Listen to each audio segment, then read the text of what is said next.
Stuart Skinner continues his all-or-nothing postseason as the Oilers even things up in Big D. We've got Stanley Cup playoff action to talk about right now on Locked On NHL Game Night. When that final horn sounds, you know it's time for Locked On NHL Game Night. All the post-game reactions to every game across the league, every single night, with insights only the hosts at Locked On can provide. Prepare to experience game day reactions like never before. Only on Locked On NHL Game Night. Your team every day. Hey, hockey fans, welcome to Locked On NHL Game Night, part of the Locked On Podcast Network, your teams every day. Thanks for making Locked On NHL Game Night your place to get a recap of the night in the NHL. We are available 7 days a week and wherever you get your podcasts and on YouTube. I'm Eddie Garcia, an LA Kings fan on the West Coast. He is Shukri Wrights, a Boston Bruins fan on the East Coast. And together, we are here to discuss all the goals, saves, big moments, and stories from the night in the Stanley Cup playoffs. What's up, Shu? You ready to talk a little playoff hockey once again? Oh, absolutely. If it includes donuts and shutouts, absolutely. I'm always ready for donuts and shutouts. Well, we did have that in Game 2 of the Western Conference Finals as the Dallas Stars were hosting the Edmonton Oilers. Stars rallied to win Game 1 with 3 power play goals in the third period. 6-3 was the final. Game 2, pretty much a complete flip of the script as the Oilers were clearly the better team in this one, cruising to a 3-0 shutout victory to even the series at 1-1, now heading to Edmonton. One of the stories was Stuart Skinner, 25 save shutout. Was he impressive? I don't know about that, but he certainly was good enough to get the job done. And look, anytime Stuart Skinner can give you a shutout, I think you're going to be very happy about it. Certainly not one of the elite goalies in the league, but we talked about it in our previous show, Shu. When he's on, he's on. When he's off, he's off. 3 wins now this postseason, all shutouts, and his 4 losses, he's allowed 20 goals. So Stuart Skinner, one of the big stories in game number 2, getting it done for the Edmonton Oilers in net. I mean, when you talk about Stuart Skinner, it doesn't surprise me that he had another shutout tonight because all of his wins have been via the shutout variety. But here's the thing. Let's not get carried away, if I may, because Stuart Skinner didn't have his A-plus game tonight. Yeah, he had a shutout. What do you mean he had a shutout and he didn't have an A-plus game? No, he didn't. He did not. But he did have a very good B-plus gaming. And what I mean by that is he didn't have a whole lot of high danger chances that he had to make big saves for.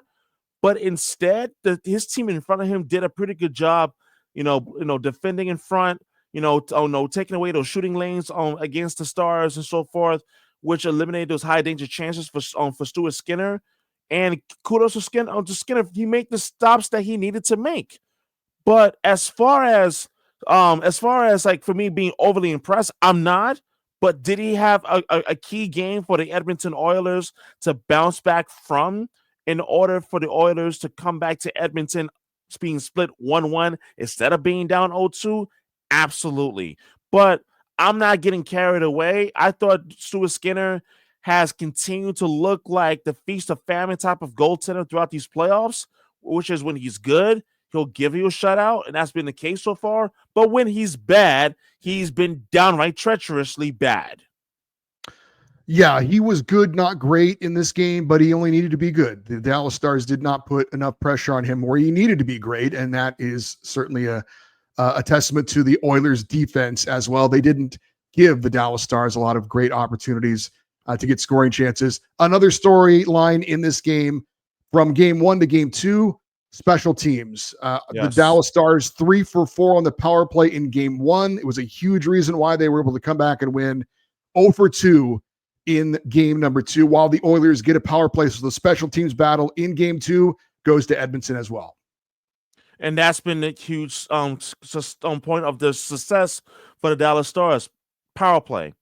And tonight, one of the things that I was watching for as we were getting ready for game number 2 was, can the Edmonton Oilers not strike oil while in the penalty box? And they did a pretty good job of striking oil without having to go to the penalty box. See, one of the things that I find fascinating about Edmonton is the fact that, hey, they don't have a good penalty kill. but they will still get the big penalty kill when they needed to. But on the other hand, for Dallas, what I find to be interesting is the fact that even early on, they just seem like as if that they were the ones that were fighting early on to keep themselves afloat, especially when you talk about how it was going to be absolutely critical for the Oilers to get up to a good start in game number 2, which they did in game number 1. Brett Kulak scoring and Connor Brown scoring 73 seconds apart. Like for me, I think it was going to be important for the Oilers to ensure that not only that it was important to set the tone early, which they did, but also to be able to do a better job of staying out of the penalty box. And the depth scoring continues to be a storyline for the Oilers. McDavid and Draisaitl, they always seem to get at least 1 point every game, and they both had an assist in this Game 2 victory. But other than Game 1 against the LA Kings, where McDavid went crazy and almost won it late single-handedly, they've been good, but they haven't really been otherworldly. They haven't really had to be. Now, they certainly get your attention if you're the opposition. Anytime they have the puck on their stick, you have to be ready for that. You have to be, focused in. So they draw a lot of attention, but it's not like they're both having great postseasons. They've been good. They haven't had to be great, but you mentioned it. You get a Brett Kulak goal. You get a Connor Brown goal. Ryan Nugent-Hopkins has had a goal in this one as well. So the depth players continue to be a huge story for the Oilers.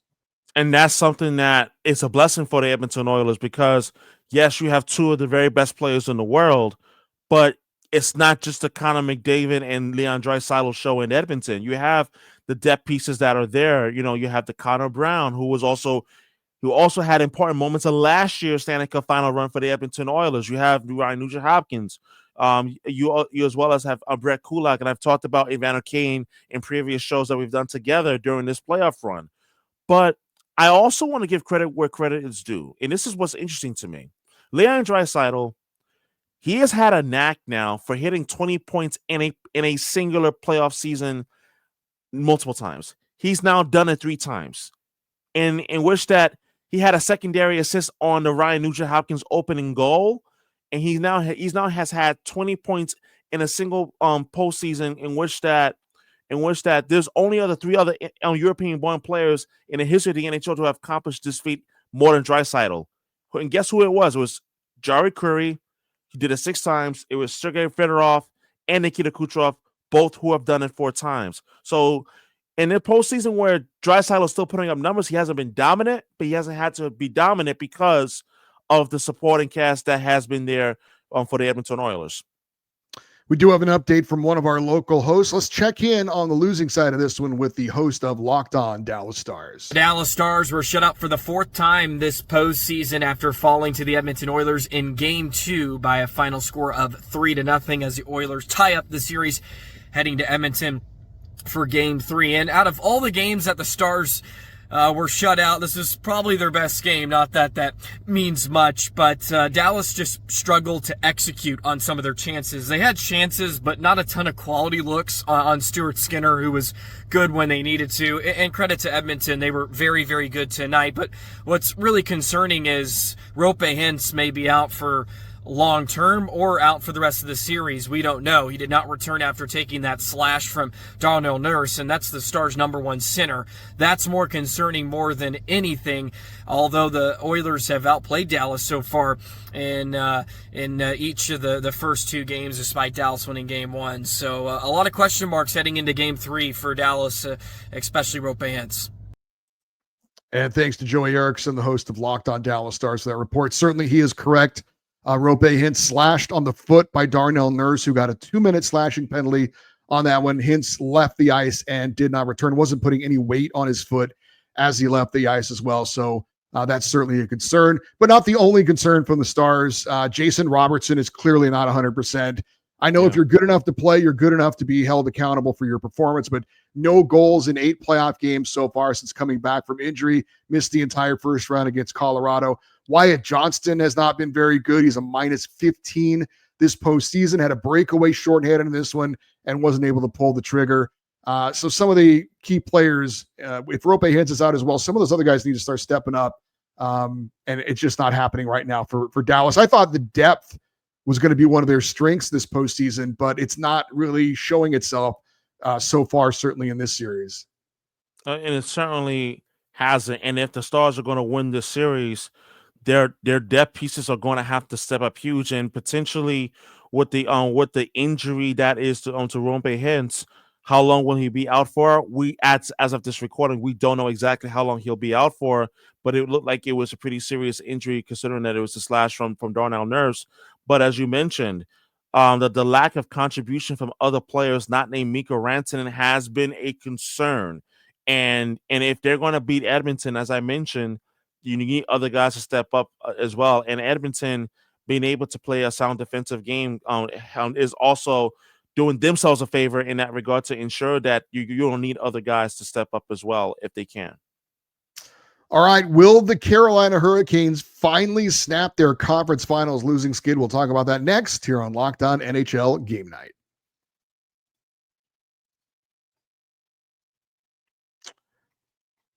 Well, I need to read a read right now. And that would be not Monarch Money. Sorry, Monarch Money. That would be Game Time. There is nothing like playoff hockey, the energy, the rivalries, the nonstop action.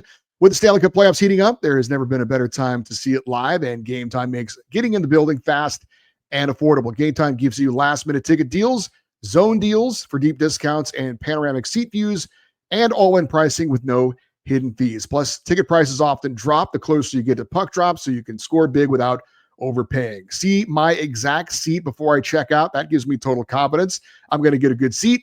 And Game Time includes fees up front and backs every order with their ticket coverage guarantee. It covers cancellations and even offers 24-hour returns. And if you're planning ahead for the NFL schedule, which is now out, you can check out what games are available and use Game Time to get your NFL tickets this season. Take the guesswork out of buying tickets with Game Time. Download the Game Time app, create an account, and use the code LOCKEDONNHL for $20 off your first purchase. Terms apply. Again, create an account, redeem the code LOCKEDONNHL for $20 off. Download Game Time today. Last minute tickets, lowest price guaranteed.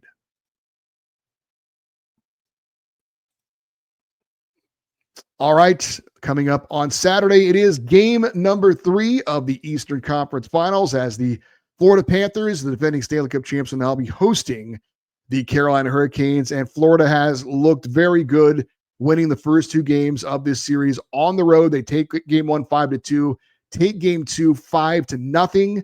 The teams that have a 2-0 series lead in the best of 7 series have a record of 352-56 when it comes to winning that series. So that's an 83.3% chance of the Florida Panthers winning this series. And then you add, of course, on that the fact that the Carolina Hurricanes have lost 14 straight games in the conference finals. The last time they won a conference finals game 19 years ago in 2006.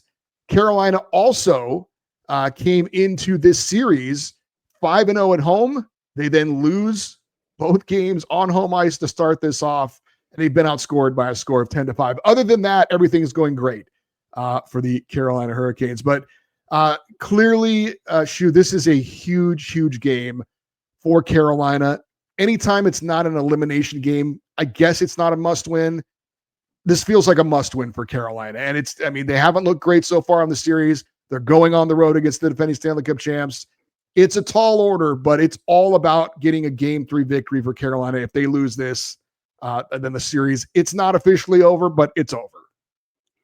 I mean, it was a must-win for the Carolina Hurricanes in game number 2. And to be on this train of being completely blunt here, the challenge that the Carolina Hurricanes face in going into game number 3, get to their game early. And I mean, please, pretty please, because if you're a Hurricanes fan, there is one aspect that has been absolutely maddening to watch in the first 2 games at home so far in this series is the fact that they have not been able to get to their game, especially within the first couple of shifts. And that in itself is got to be pretty frustrating.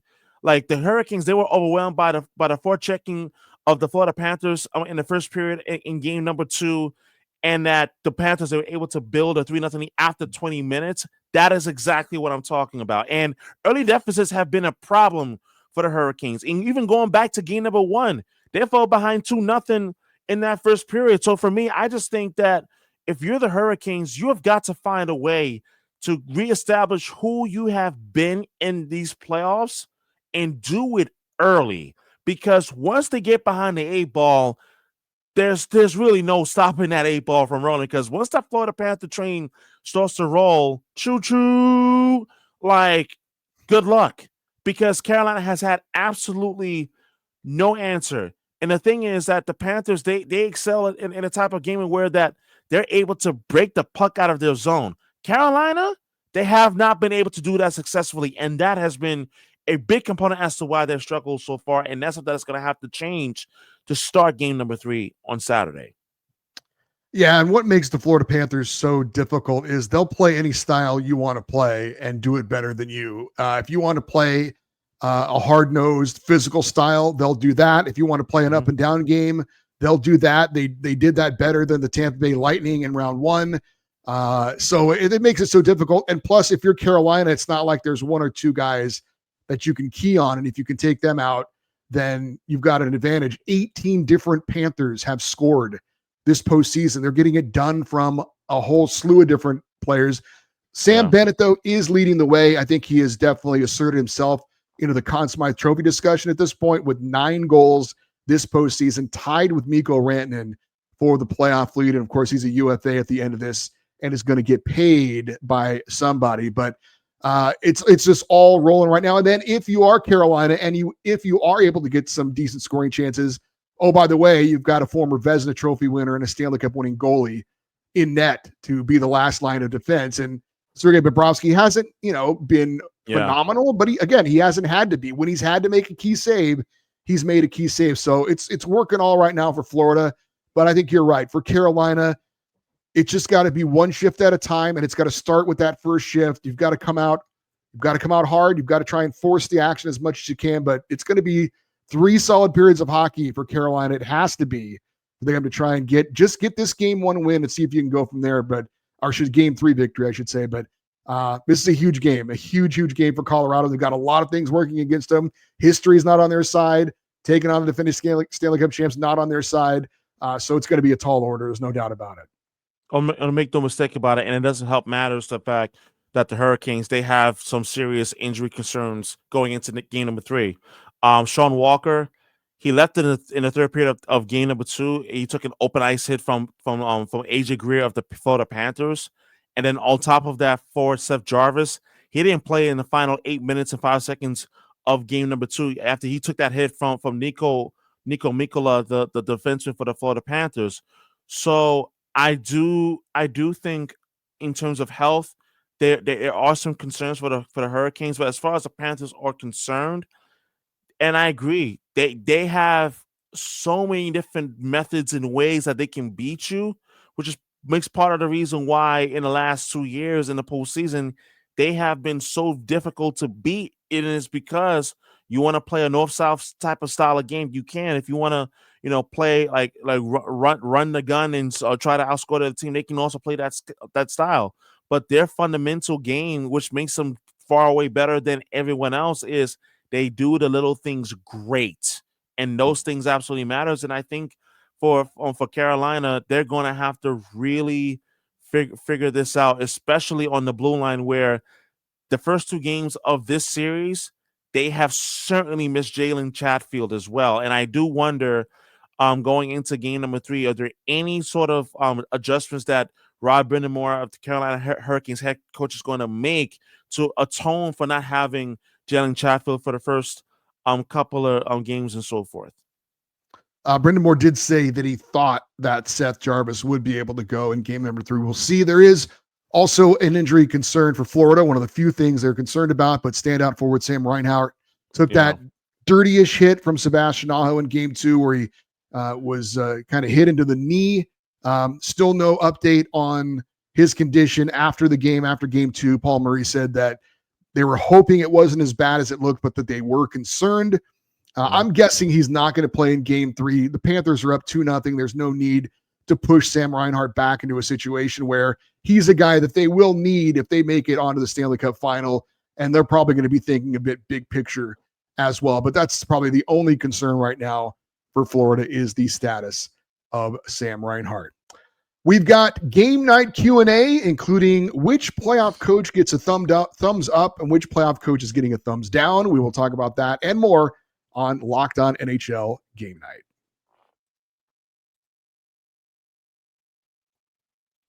The NBA playoffs are in full swing, and every night delivers highlight-worthy performances, major momentum shifts, and can't-miss moments. Whether it's an in-game shot or a breakout player, there's never been a better time to get in on the action. FanDuel makes it easy to stay in the game before tip-off and live with player props, performance trends, and same-game parlays. Fans have more ways than ever to play smart and win big. Which players are showing up in the biggest moments? How could tracking their trends help you build your next bet? What would it look like to combine live prop bets mid-game based on how the action unfolds? If you've got a read on who's heating up, why not back it up with a same-game parlay? And how could a $200 bonus bet add to the excitement if your first $5 bet hits? New to FanDuel, it's the perfect time to sign up. Head to FanDuel.com and place your first $5 bet. If it wins, you will get $200 in bonus bets. Make every moment more with FanDuel, official sport betting partner of the NBA.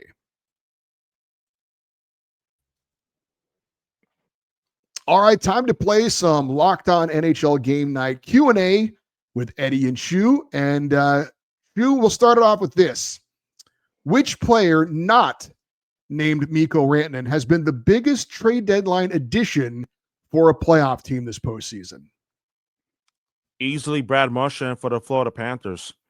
And you have seen the impact that Marchand has had on this Florida Panther team throughout their playoff run so far. And for me, it's not a surprise because obviously being a diehard Bruin fan, I've watched him pretty much his entire career.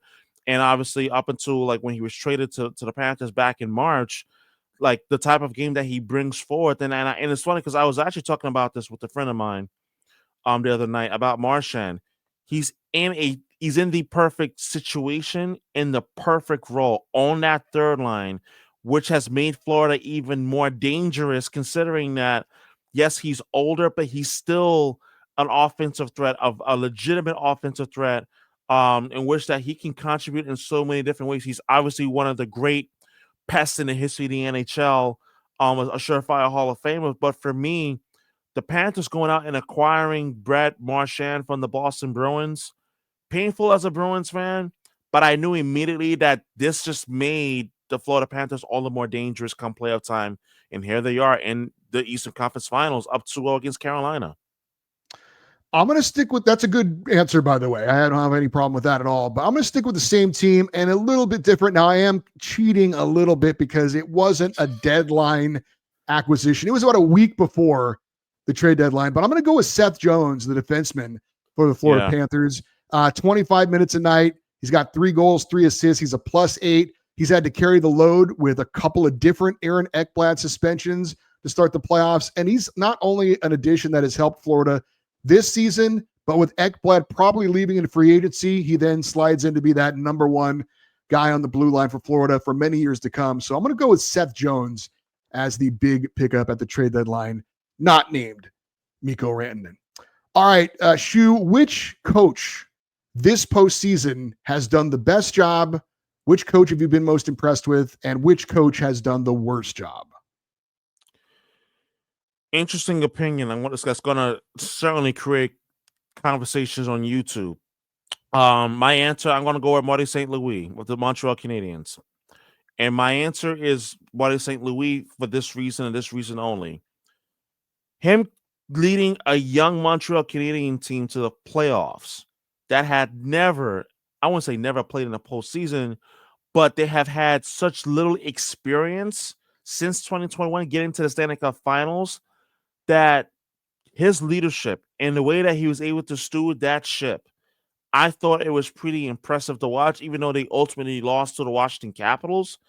But I'm going to go with Martin St. Louis, and as well as the job that he did in Montreal, not only getting the team to the playoffs, but learning, getting that valuable experience, especially for the young core in Montreal, like such as obviously Nick Suzuki, Cole Caulfield, and a few others as well. And as well as I think moving forward, this is definitely someone who I've got in mind who is going to be a big reason why that they're going to make deeper playoff runs in the near future. Now, coach, in my opinion, who I thought did the worst job in the playoffs, oh man, I hate to be that person, but I'm going to go Scott O'Neil because of the fact that you went into the playoffs and you were unable to get a win on the road as the President's Trophy winning team. That to me is very hard to just look the opposite way and not take that into consideration. So for me, it's Scott O'Neil of the Winnipeg Jets. I'm going to go with the coach that I think has done the best job this postseason. I'm going to go with the very quiet, unassuming Chris Knobloch of the Edmonton Oilers. I did not think the Oilers were going to get out of the first round this year. There's injury issues there with Matthias Ekholm being out. The way he's juggled when to play McDavid and Draisaitl together, when to separate them, some of the moves he's made, obviously having to handle a situation in net that isn't the greatest in the world. He's not a guy, I mean, when you see him interviewed on the bench, very quiet, never really seems to get too excited. Maybe you could even call him boring.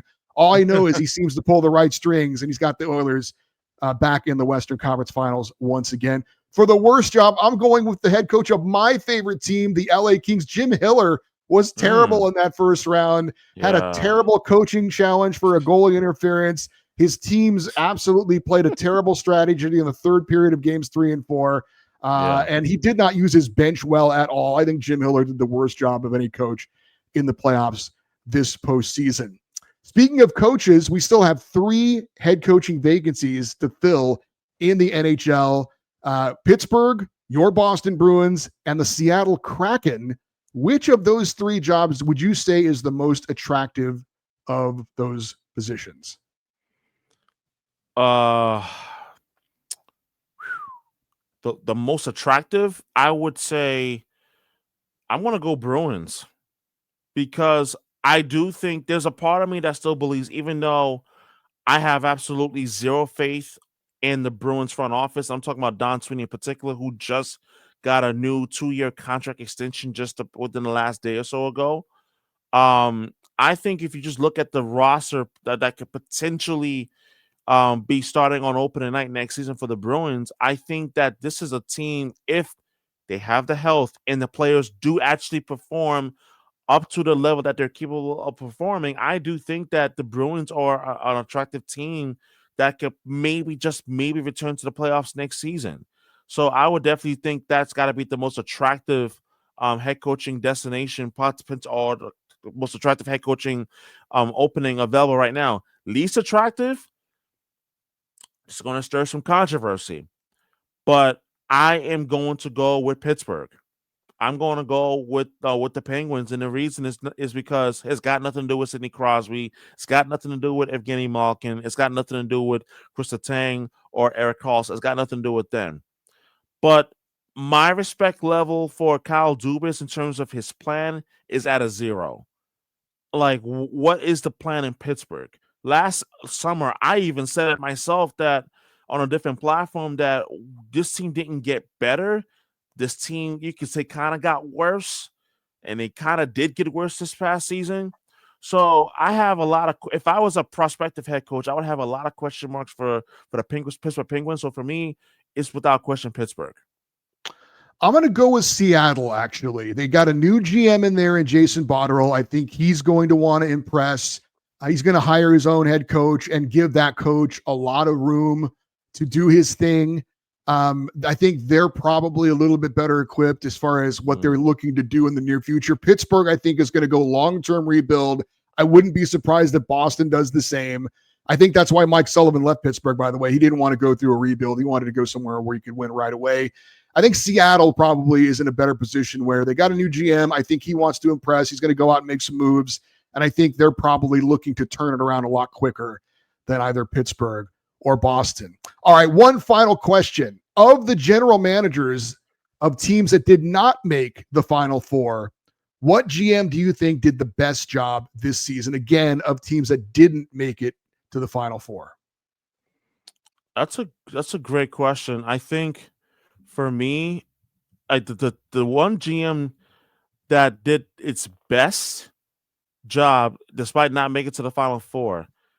For me, I have to go with Chris Patrick of the Washington Capitals because of the way that this team is currently constructed, the way that this team was able to have such a terrific regular season, being tops in the Eastern Conference.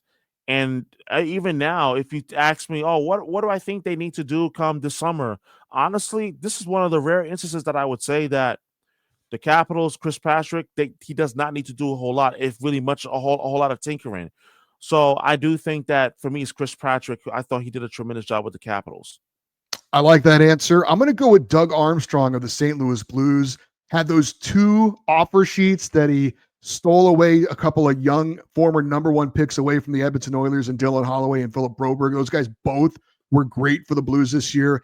And in the middle of the season, when Jim Montgomery became available, he fired Drew Bannister, said, this guy's better than the guy we got. That'll make us better. Montgomery came in, did a great job, and the Blues were better with him as their head coach, and they will be probably going forward as well. So I'm going to go Doug Armstrong, the best job a GM did this past season for a team that did not make it into the Final Four. All right, hope you enjoyed that game night Q&A. As far as updating the playoff bracket, Oilers Stars tied at 1-1, Panthers Hurricanes. It's Florida with a 2-0 series lead. Looking forward to talking about game 3 between the Panthers and Hurricanes coming up on our next show. You got a taste of one of our local experts. Make sure you check out the Locked On Show of your favorite NHL team. Get the latest news and reaction to what's going on with your squad. I'm Eddie Garcia. He's Shukri Wrights. Thanks for listening and watching Locked On NHL Game Night, part of the Locked On Podcast Network, your teams every day.